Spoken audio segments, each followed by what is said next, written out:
Ghost picture. This incident happened at my ex-girlfriend's friend's house. He's a single dad who I'll call Scott. At the time of this incident, Scott's daughter was shy of 4 years old. Scott lives in a pretty old house in LA. Wood floors, and it was built in the 20s. It's a modest 2-bedroom house where it's just him and his daughter. Scott is a complete skeptic when it comes to the paranormal. So sometimes we would bring a Ouija board to his house just to try. Even he says his house feels creepy at times. The odd knock here, faint footsteps there, pretty much the usual creepy old house noises in his opinion. He does wake up from time to time hearing his daughter talk to her imaginary friend, while also having a deep and intense feeling of dread. He chalks this up to sleep paralysis and his toddler being a toddler.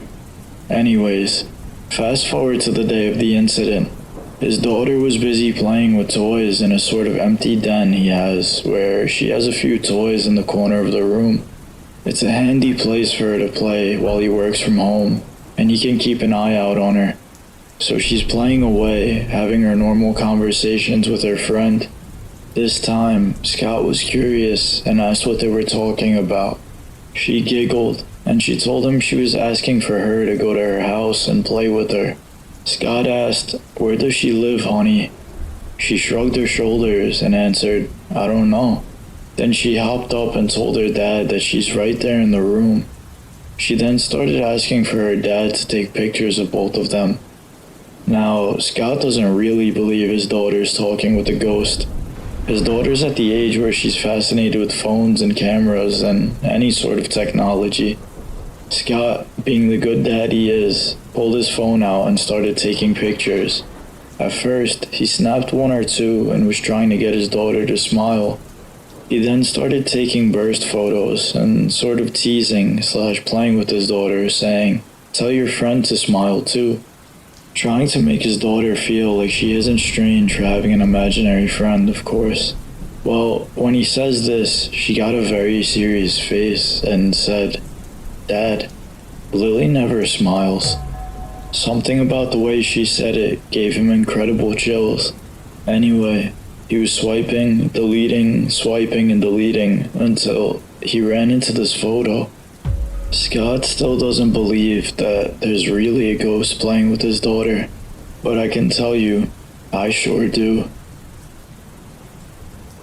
Ouija glitch.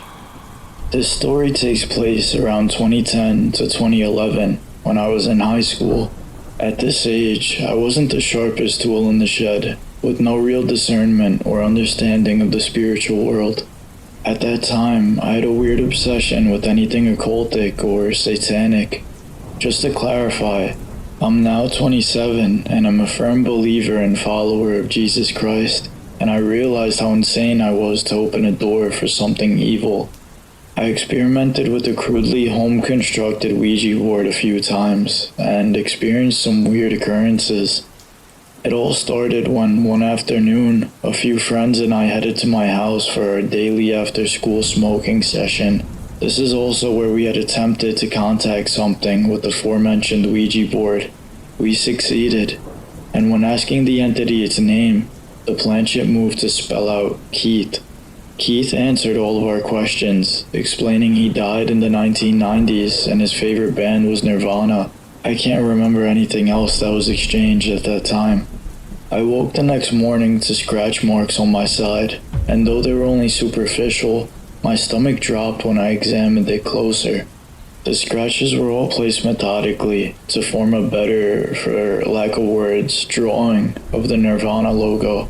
For those who don't know what I'm talking about, it's a smiley face with X's for eyes and a squiggly mouth with its tongue sticking out.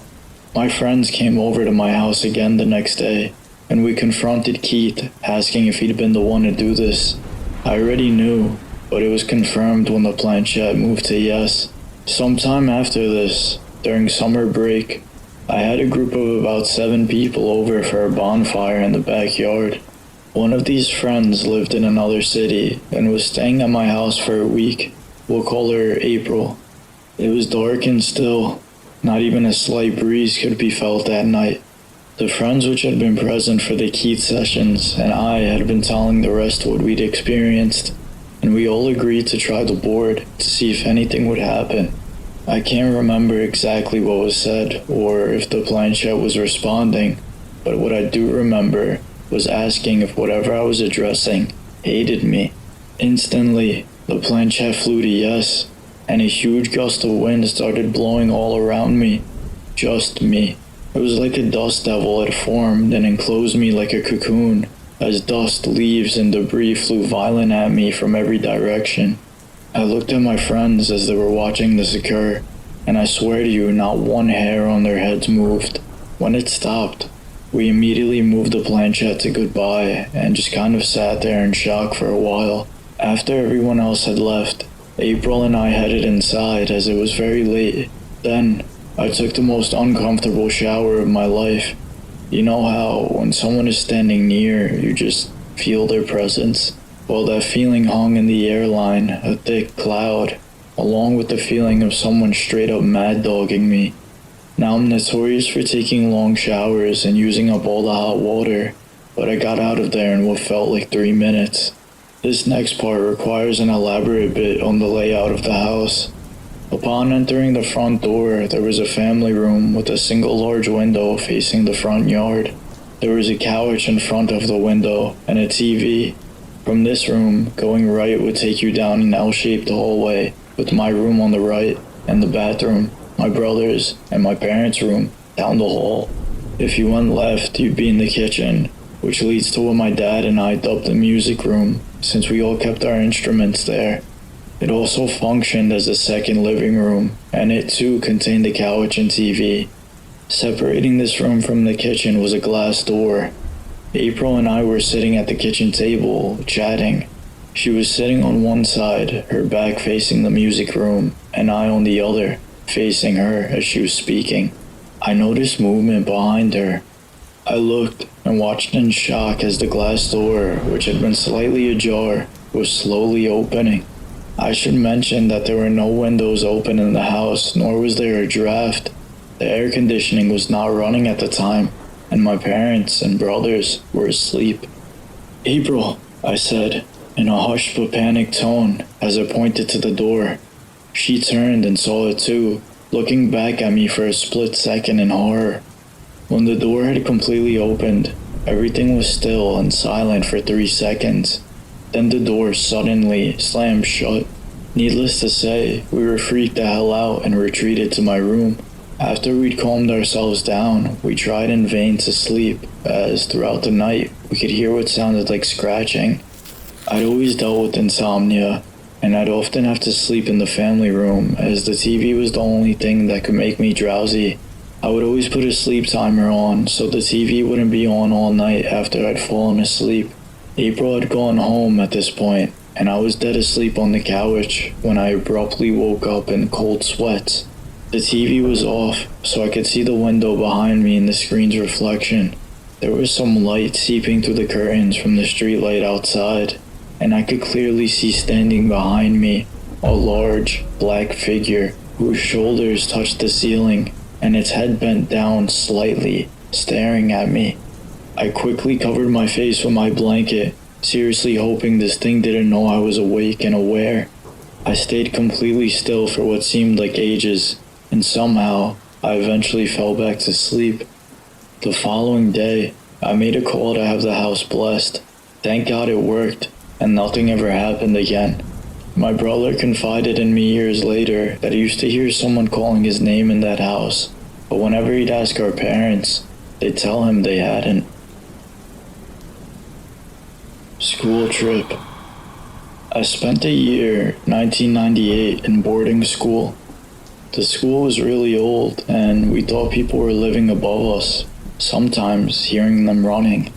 One night, we realized this level was closed for the past 20 years. Because we were young, curious girls, we started to play the Ouija board, but the old school one. We drew letters on the floor and played with a glass. This night, we spoke to a guy. That guy gave us his name. It was a Latin name, but not an old one. We slept, Next morning, hearing on the radio that someone died in front of the building of the school. When they gave his name on the radio, we freaked out. After that day, my posters started falling off the walls. I also found my fish dead in water. We had a security woman who was a medium that we ended up approaching about these events. Without telling anyone, she did a ritual that seemed to work. After that day, things slowed down, and me and all the girls slowly spread apart. What did worry me is that I did hear one of the girls that I used to hang out with started acting very differently, so different to the point that people were worried about her. That building and that school is no longer, and it's probably for the best. As for us, I'm not sure why we felt compelled to use that Ouija that night.